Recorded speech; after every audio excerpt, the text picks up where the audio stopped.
The Cavite Mutiny Second-Hand Accounts. Cavite Mutiny was a brief uprising of 200 Filipino troops and workers at the Cavite Arsenal that served as an excuse for Spanish repression of the rapidly growing Philippine nationalist movement. Agapito Echigoyen. Father Echigoyen was the last Agustinians recollect casualty of the Philippine Revolution in Cavite. Likewise, slain with him were three Augustine friars, Domingo Cadenas, Antonio Pernavia, and Matias Rivero. He returned to the Philippines a few months later, claiming that this account was given to him by a fellow friar, Father Cipriano Navarro. The account of Echigoyen does not name the alleged impersonator of Burgos, but he is described as the Franciscan. Pernavera's account, on the other hand, attributes the deed to a Father Claudio del Arco, who does not identify further, but who was a Recoleto parish priest in Santa Cruz, Zambales. Chris Antoinette Piedad Pugay. Chris Antoinette Piedad Pugay graduated as the school valedictorian after garnering the highest GPA among the graduating students for the year 2011. A first for a foreign student at the Sugang University Graduated School of International Studies. She wrote this article and generously accepted by the National Historical Commission because she was able to present the true side of what really happened during the Cavite Mutiny.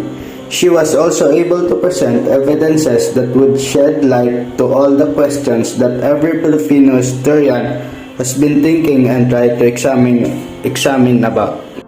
The historical source written way back in September 5, 2012 and currently posted on the page of National Historical Commission of the Philippines.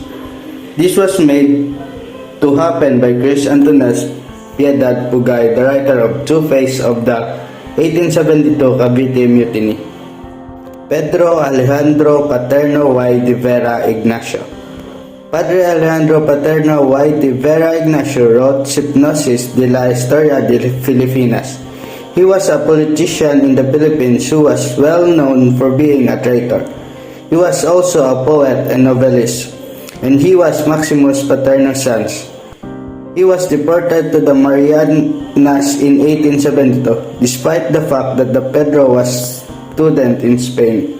The treatment, however, is limited to a few scattered paragraphs in support of his assertion that all of the 19th century revolts were reformist in nature, not separatist in nature, and aimed at restoring control of Filipino affairs within the larger framework of Spanish sovereignty.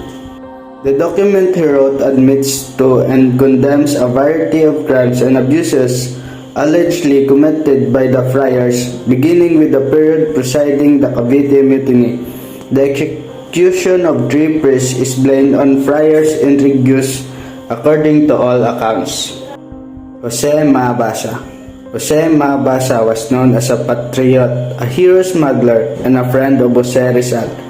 He was fairly known as a successful merchant whose monetary donation allowed for smuggling of Dr. Rizal novels in the Philippines.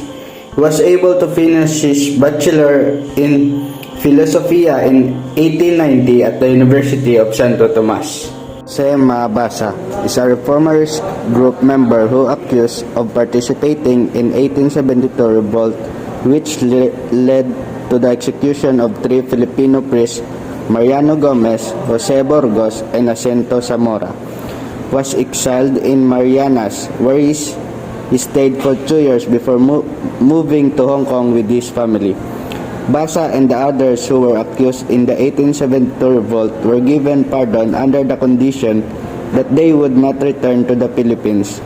Hence, Basa's homes in Hong Kong was turned into a temporary house of some of the exiled Filipinos. Evidences. According to Pernavea, a certain Fray Claudio del Arceo, disguised as Father Burgos, went to Cavite to spread the idea of an uprising. When the mutiny was put down, the friars put pressure on the Governor-General through his secretary and a lady with a lot of cloth, as well as a gift of 40,000 pesos. The account of Paterno in succeeding pages is a tiny veiled panegyric of himself and his accomplishments, in which he appears as the true inspiration of Rizal and the soul of the late 19th century nationalist movement. The Spanish friars and Izquierdo used the Cavite Mutiny as a powerful lever by magnifying it as a full-blown conspiracy involving not only the native army but also included residents of Cavite and Manila, and more importantly, the native clergy to overthrow the Spanish government in the Philippines. The central government in Madrid announced its intention to deprive the friars of all powers of intervention in matters of civil government and direction and management of educational institutions.